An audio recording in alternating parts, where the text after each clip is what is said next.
तो उन्होंने एक कहानी सुनाई थी कि एक वाइज मैन था जो अपने घर को एक चट्टान पे बनाता है और तूफान आते हैं, आंधियां आती हैं, बारिश आती है, लेकिन उसका मकान गिरता नहीं।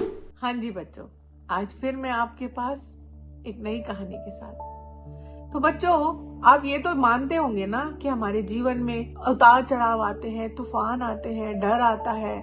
कई बारी जो है हम परेशान हो जाते हैं, दोस्तों की तरफ से परेशान हो जाते हैं, पीयर प्रेशर होता है, हार्ड डिसीजन लेने पड़ते हैं, बहुत सारी चुनौतियां हमारे सामने आती हैं। और मेरा क्वेश्चन आपसे ये है कि हम अपने इस जीवन है या जो हमारा जीवन है उसको हम स्ट्रॉन्ग कैसे बना के रख सकते हैं, कैसे हम उसका आधार या उसका फाउंडेशन स्ट्रॉन्ग रख सकते हैं। वो है प्रार्थना के द्वारा।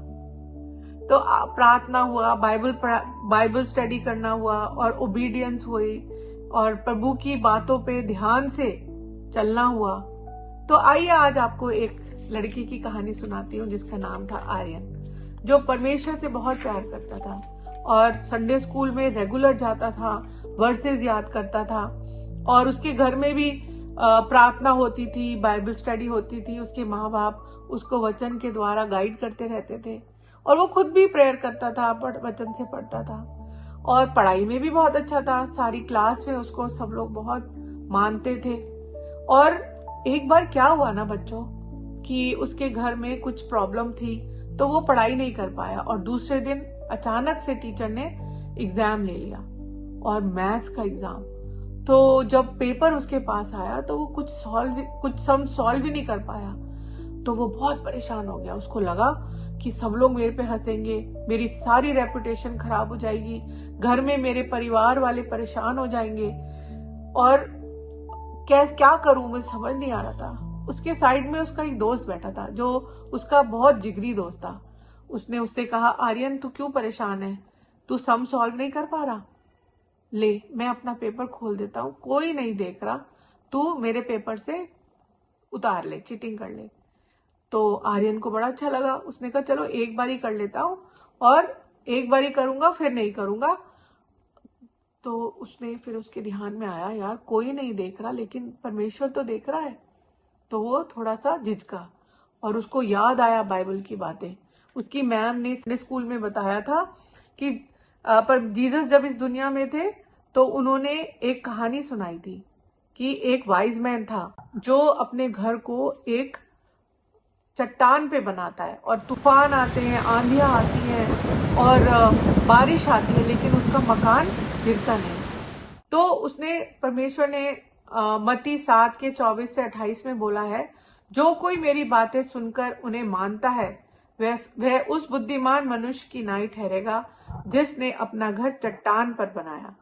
मतलब जीवन में परेशानियां, दबाव, कठिन निर्णय और चुनौतियों से लड़ने के लिए हमें तैयार रहना चाहिए। वह कैसे संभव है? जब हम रेगुलरली प्रेयर करते हैं।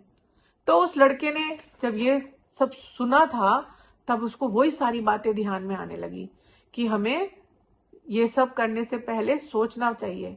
तो वो प्रेयर करता है, प्रभु मैं क्या करूं, मेरे को बहुत डर लग रहा है, लेकिन उसको उसकी हिम्मत नहीं होती चीटिंग करने की और वो अपने दोस्त को मना कर देता है।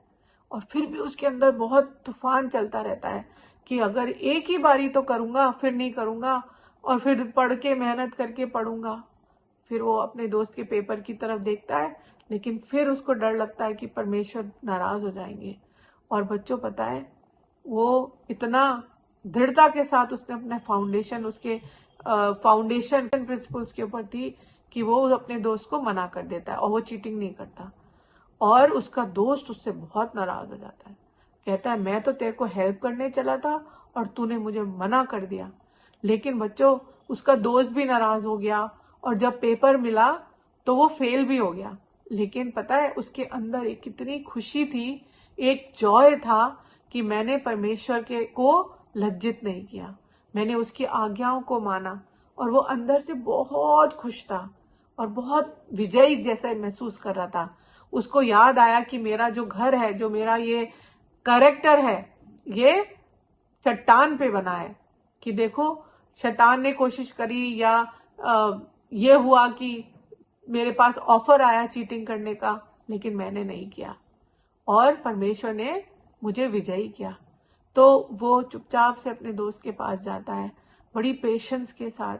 परमेश्वर ने बोला है ना पेशेंस रखने के लिए, तो उसने पेशेंटली और बहुत नम्रता के साथ अपने दोस्त से सॉरी बोला कि आप तो मेरे लिए अच्छा सोच रहे थे, बट ये काम गलत है। मैं एक बार ही कर लेता तो फिर मुझे बार बार करने की इच्छा होती, लेकिन परमेश्वर ने मुझे एक बार भी करने नहीं दिया। उसके दोस्त ने अपने मन में सोचा कि हाँ ये गलत तो है, और वो उसको माफ कर देता है। और बच्चों पता है उसके मार्क्स जब वो घर लेके जाता है, प्रेयर के साथ जाता है, प्रभु इस बार मैं अच्छे से नहीं पढ़ पाया, नेक्स्ट बार पढ़ूंगा, और उसके पेरेंट्स भी उसको कुछ नहीं कहते। तो बच्चों आपको मैं यही बोलना चाहूंगी कि जब आप अपने ऐसी परिस्थिति में आते हैं तो आपको 3 चीजें हमेशा याद रखनी चाहिए। सबसे पहली चीज है कि जब आप अपने दोस्तों का सिलेक्शन कर रहे हैं तो आप सोच समझ के करिए, और ट्रुथ के ऊपर एकदम फर्म स्टैंड करिए, स्टैंड फर्मली इन ट्रुथ। और ये बात हम देखते हैं कि किसी टेम्पटेशन से कॉम्प्रोमाइज नहीं करना है। टेम्पटेशन तो आएगी, कुछ भी हमारे सामने गलत तो आएगा, बट हम उसको कैसे पार करते हैं वो हम ट्रुथ पे खड़े रह के कर सकते हैं। उसके बाद सीकिंग गॉड्स गाइडेंस, हमें वचन को पढ़ते रहना चाहिए और हमें सीखते रहना चाहिए, तभी हम विजयी होंगे। और परमेश्वर ने कहा है भजन संहिता 119 के 105 में वर्स 105, तेरा वचन मेरे पांव के लिए दीपक और मेरे मार्ग के लिए उजियाला है।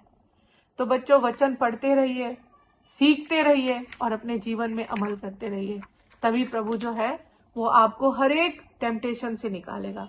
और आपको पता है ऐसा भी हो सकता था कि उसको बच्चे को, आर्यन को आदत लग जाती कि भैया चीटिंग कर लो, बड़ा इजी है, देख लो, और बार बार करते रहो, कोई तो देख नहीं रहा है। लेकिन उसने एक बार भी नहीं करा।